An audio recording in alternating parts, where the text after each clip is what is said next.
The new world is, as yet behind the veil of destiny, in my eyes, however its dawn has been unveiled.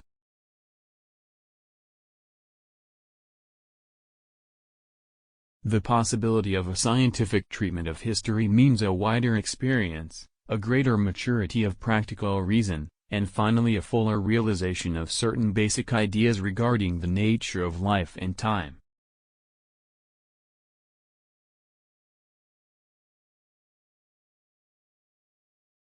When truth has no burning, then it is philosophy. When it gets burning from the heart, it becomes poetry.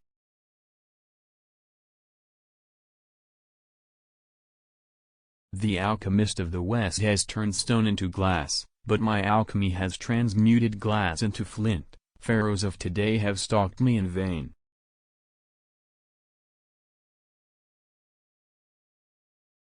Nations are born in the hearts of poets, they prosper and die in the hands of politicians. Rise above sectional interests and private ambitions. Pass from matter to spirit. Matter is diversity, spirit is light, life and unity.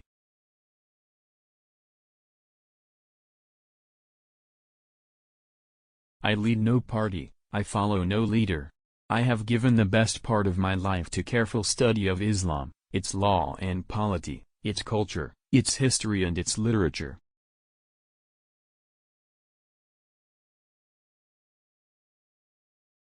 A wrong concept misleads the understanding, a wrong deed degrades the whole man, and may eventually demolish the structure of the human ego.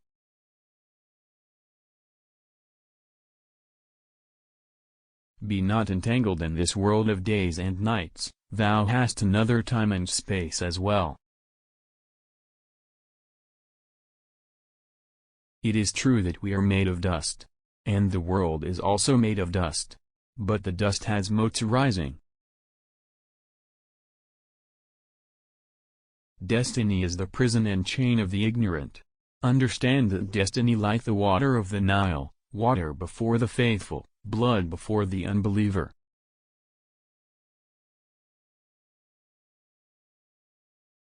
Plants and minerals are bound to predestination.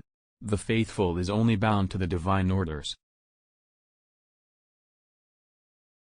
Since love first made the breast an instrument of fierce lamenting, by its flame my heart was molten to a mirror, like a rose I pluck my breast apart, that I may hang this mirror in your sight.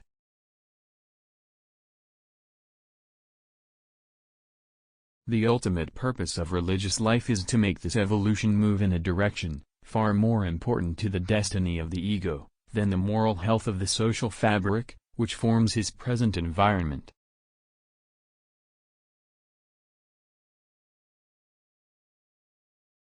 But the universe, as a collection of finite things, presents itself as a kind of island situated in a pure vacuity to which time, regarded as a series of mutually exclusive moments, is nothing and is nothing. Another way of judging the value of a prophet's religious experience, therefore, would be to examine the type of manhood that he has created, and the cultural world that has sprung out of the spirit of his message.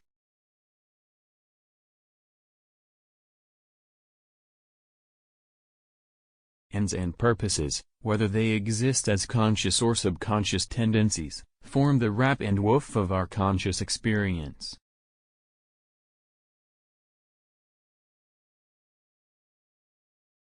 The standpoint of the man who relies on religious experience for capturing reality must always remain individual and incommunicable.